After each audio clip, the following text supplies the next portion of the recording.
بھارت کی پاکستان مخالف مہم اور فالس فلیگ آپریشن کا ایک اور مکروہ کھیل بے نقاب۔ نئی دلی میں کار CNG سلنڈر دھماکے کو پاکستان سے جوڑنے کی بھونڈی کوشش۔ لال قلعے کے قریب کار میں CNG سلنڈر سے دھماکہ ہوا، 13 افراد ہلاک ہوئے۔ بھارتی میڈیا کی پرانی چال، کبھی پاکستانی اسلحے کا ڈھونگ تو کبھی کیمیکل حملے کی کہانی۔ نام نہاد تفتیش کے بعد دلی پولیس نے واقعہ دہشت گردی قرار دے دیا۔ گاڑی میں 4 جلی ہوئی لاشیں ملی، 2 باہر تھیں۔ عینی شاہدین کا اہم بیان۔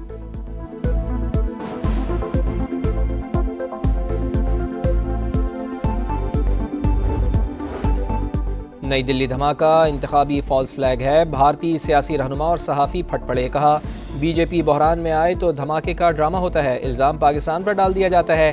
دہلی دھماکہ بہار الیکشن سے پہلے سیاسی اقدام تھا، بہار میں BJP کی پوزیشن کمزور ہے، مزید ایسے دھماکوں کی توقع ہے۔ بھارتی شہریوں کا سوال پوچھا، ہر الیکشن سے پہلے بم دھماکے کیوں ہوتے ہیں؟ دھماکے پاکستان نہیں، بھارتی سیاسی فیکٹریاں کرا رہی ہیں۔ تمام بڑے دہشت گرد حملوں کے پیچھے BJP حکومت ہے۔ سنگھ پریوار نے انتخابی فائدے کے لیے بم دھماکے کرائے، BJP کو فائدہ پہنچایا جاتا ہے۔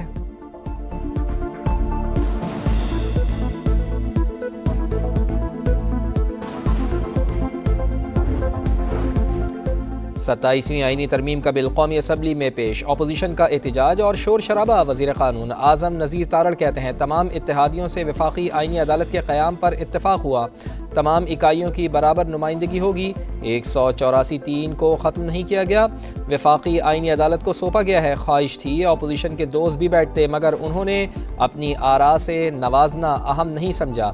جوڈیشل کمیشن کی سربراہی چیف جسٹس کریں گے، 5 ججز سپریم کورٹ اور آئینی عدالت سے ہوں گے، حکومت اور اپوزیشن کے 2 ارکان بھی شامل ہوں گے۔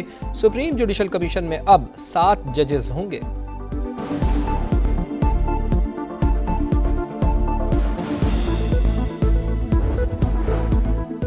آئین میں ترمیم حساس معاملہ، افسوس آج جمہوریت کے لیے سوگ کا دن ہے۔ بیرسٹر گوہر کا خطاب، کہا اس ترمیم کے بعد جمہوریت برائے نام رہ جائے گی، اس ترمیم کو تسلیم نہیں کرتے۔ اقتدار میں آنے کے بعد اپنے کیسز ختم کروائے، اب ترامیم کروا کے احتساب سے خود کو استثناء دے رہے ہیں۔ 15 صدور میں سے کس کو سمن گیا؟ کیا صرف ایک صدر نے فرائض سر انجام دیے جیسے استثناء دیا جا رہا ہے؟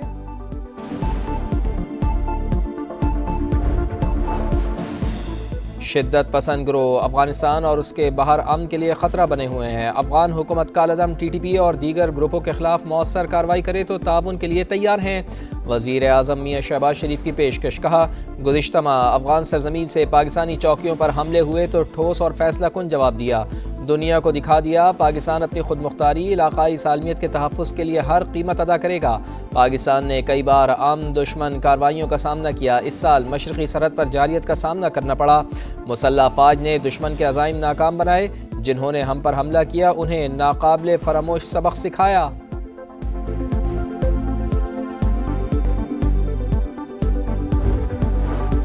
وانا کیڈٹ کالج پر دہشت گردوں کا حملہ، 3 خوارج ایک عمارت میں موجود، آپریشن جاری، تعلق افغانستان سے ہے، فون پر مسلسل ہدایات لے رہے ہیں۔ سیکیورٹی ذرائع کے مطابق افغان خوارج نے کالج کے مرکزی گیٹ پر بارود سے بھری گاڑی ٹکرائی، پاک فوج کے جوانوں نے 2 خوارج کو موقع پر ہی ہلاک کر دیا۔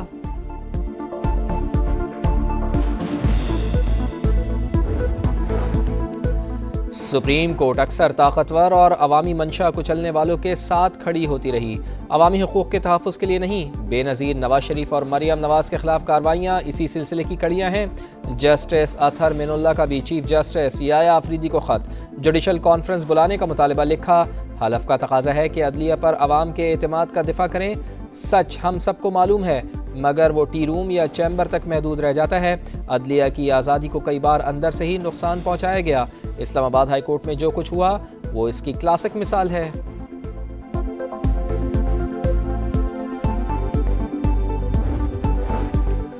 دو سینیٹرز نے اپنی جماعتوں سے غداری کی، سیاہ مسودے کو پاس کرایا گیا، غداروں کو نہیں چھوڑیں گے، اپنی نسلوں کے لیے کلیدی فیصلے کرنے ہیں، اب نکلنا ہوگا، آگے بڑھنا ہوگا۔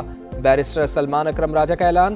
اسد قیصر بولے 27ویں آئینی ترمیم میں عوام کے لیے کچھ نہیں، عدالتوں کو انتظامیہ کے ماتحت کیا گیا، اب لوگ انصاف کے لیے کہاں جائیں گے؟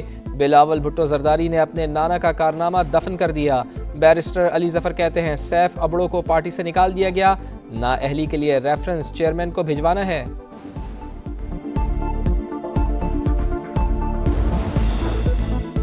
سلامتی کونسل سیاسی وجوہات کے باعث بدستور تعطل کا شکار، عالمی امن استحکام کی بنیادی ذمہ داری پوری کرنے میں ناکام ہو چکی، عالمی ادارے کمزور ہوتے جا رہے ہیں، عالمی تعاون اور نفاذ کے مؤثر نظام کے بغیر چیلنجز سے نمٹنا ممکن نہیں، کثیر الجہتی اداروں کو مضبوط کرنا ضروری ہے۔ نائب وزیر اعظم اسحاق ڈار کا خطاب، کہا پاکستان کو ماحولیاتی تبدیلی کا سنگین خطرہ درپیش ہے، کاربن اخراج میں معمولی حصہ ہونے کے باوجود پاکستان سب سے زیادہ متاثر ہو رہا ہے۔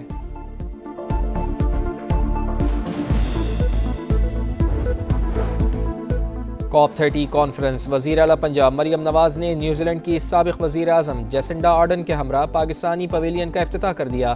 جیسنڈا آرڈن نے پنجاب حکومت کے ماحولیاتی بہتری کے اقدامات پر ڈاکیومنٹری بھی دیکھی، پنجاب حکومت کے ماحول دوست اقدامات اور آلودگی کے خاتمے کے لیے کاوشوں کو سراہا۔ وزیر اعلیٰ پنجاب نے ماحولیاتی چیلنجز سے نمٹنے کی حکمت عملی سے نیوزی لینڈ کی سابق وزیر اعظم کو آگاہ کیا۔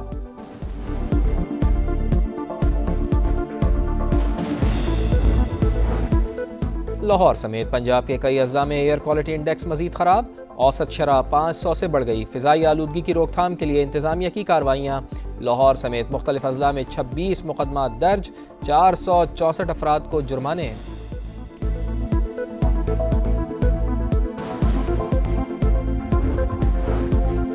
بائیس سال پہلے کا آرڈر ہے تو پہلے کہاں تھے؟ 22 سال بعد یاد آیا کہ سپریم کورٹ کے حکم پر عمل درآمد نہیں ہوا، اب معاملہ عدالت لانے سے آپ کی بدنیتی ظاہر ہوتی ہے، اجازت نہیں دی جا سکتی کہ جب مرضی درخواست دائر کر دیں۔ سیشن جج ناصر جاوید رانا کو کام سے روکنے کی درخواست پر چیف جسٹس اسلام آباد ہائی کورٹ کے ریمارکس، درخواست قابل سماعت ہونے پر فیصلہ محفوظ کر لیا۔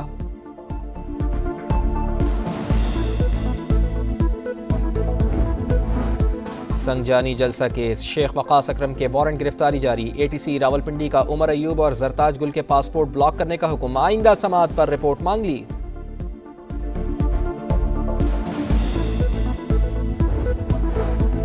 انٹیلیجنس رپورٹ پر مکمل طور پر انحصار نہیں کیا جا سکتا، جسے اچھا نہیں سمجھتے اس کے خلاف انٹیلیجنس رپورٹ بن جائے گی۔ ایف سی ملازم کی بحالی کیس میں جسٹس منصور علی شاہ کے ریمارکس، منشیات اسمگلنگ الزام پر برطرف حسن آفریدی کو بحال کر دیا۔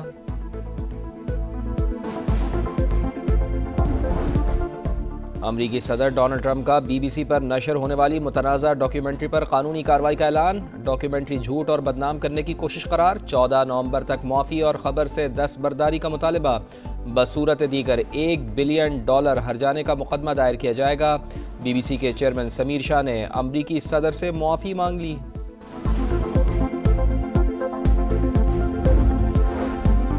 اسرائیلی قید میں متعدد فلسطینیوں کو سزائے موت دیے جانے کا خدشہ، اسرائیلی پارلیمنٹ میں دہشت گردی کے الزام میں قید فلسطینیوں کو سزائے موت دینے کا ابتدائی بل منظور، اسرائیلی وزیر قومی سلامتی نے مٹھائی تقسیم کی۔ اور نیا حریف، نیا مشن، شاہینوں کا ایک اور امتحان، پاکستان اور سری لنکا کے درمیان ون ڈے سیریز کا پہلا ٹاکرا آج راولپنڈی میں ہوگا، غلطیاں دور کرنا ہوں گی، یہ میری، رضوان یا بابر نہیں، سب کی ٹیم ہے۔ کپتان شاہین شاہ آفریدی کی گفتگو، بابر اعظم سے جلد سینچری کی امید، پاکستان ہوم گراؤنڈ پر سخت حریف، ٹیم ان فارم ہے، سری لنکن کپتان کی پریس کانفرنس۔